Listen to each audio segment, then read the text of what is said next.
La langue française est notre patrie profonde. Elle nous a définis, nous a nommés. Elle nous permet le dialogue avec ce qui, dans le monde, est de langue française. Monsieur le secrétaire général, c'est à vous que nous devons d'être réunis dans cette belle maison de la francophonie, afin de rendre un hommage mérité à Monsieur Jean-Marc Léger. En nommant une de nos plus belles salles de réunion du don de Jean-Marc Léger, nous voulons lui rendre hommage et perpétuer sa mémoire. Jean-Marc Léger aura été dès le début de sa carrière de tous les combats pour faire progresser la francophonie internationale.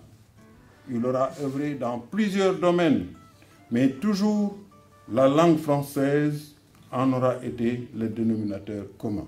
De sa longue et riche carrière professionnelle chez nous, on retient un brillant parcours comme journaliste et une suite de postes dans la haute fonction publique québécoise où notamment il a été le premier à occuper le poste de directeur de l'Office de la langue française avant d'être nommé des années plus tard délégué général du Québec à Bruxelles. Auteur prolifique, Jean-Marc Léger a été pendant quelques années à la tête du Centre de recherche Lionel Groulx, voué à l'histoire de l'Amérique française. Il était à Niamey en 1970, lorsqu'a été signé l'accord qui créait l'Agence de coopération culturelle et technique.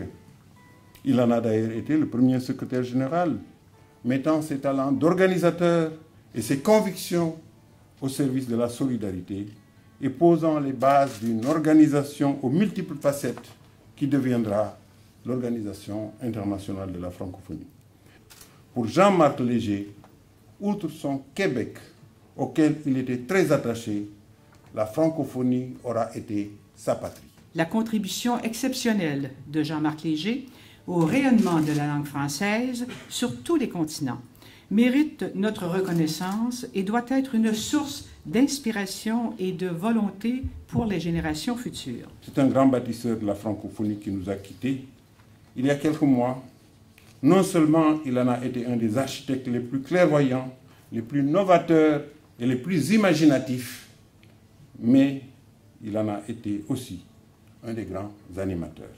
Avant tout, mon père aura été profondément un humaniste, visionnaire, rêveur, c'est selon ce que chacun en pensera, mais il est indubitablement le fruit d'une époque où avoir des convictions avait encore une signification et permettait de déplacer les montagnes.